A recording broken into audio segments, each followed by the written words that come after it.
the first 30 days is an interesting time because there's so many changes and so many things that are happening. One of the things that I remember in that first little bit of sobriety is knowing full well how destructive this disease is and simultaneously grieving it. Right? Like, here I am, I'm a little bit sober, I'm starting to feel good, and I can see clearly how much the substance, the drug, the behavior has affected my life in a negative way, but I'm grieving it. Yeah. Like I don't know what to do without it. And so I sort of felt like I had lost somebody that was close to me. Yeah.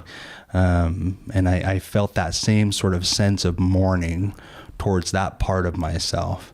And so it was a really weird sensation because, you know, I'm on one hand, I'm feeling really, really healthy, but I'm also very depressed because that's no longer a part of my life. And it was just such a huge part of my life that even though I knew it was bad, destructive, and had my life in shambles, I was still like sort of distraught over it. Yeah.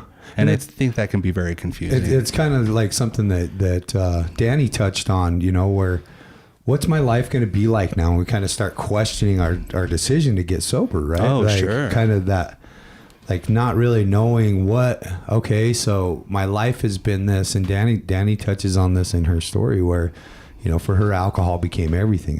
It was a part of every part of her life, just like drugs and alcohol were a part of every part of our life. And all of a sudden we're in this space where we're not using and drinking, and we have examples of people that are different. Right. You know, we're watching these other people, but still we don't know what life is going to be like for us.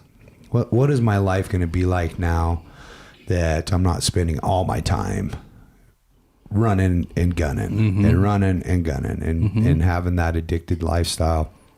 And, you know, I think that's why it's so important that we stay close to the people that are doing this stuff. Yeah. Again, the however you're getting sober, if it's working for you, if it's at the gym or it's at church or whatever, and there's people around you that are the example of that have been through it. Yeah. You know, it's important for us to maintain and continue down that so that we can hear them talk about the cravings of early sobriety. Yeah. You know, because that grieving process, what happens when we grieve, eventually we miss, right? We miss our old friend. We miss our old partner. Yeah.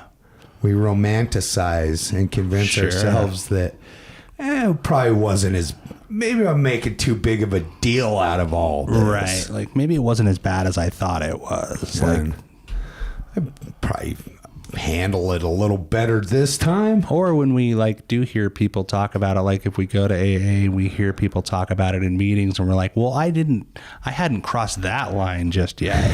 It hadn't gotten that bad yet.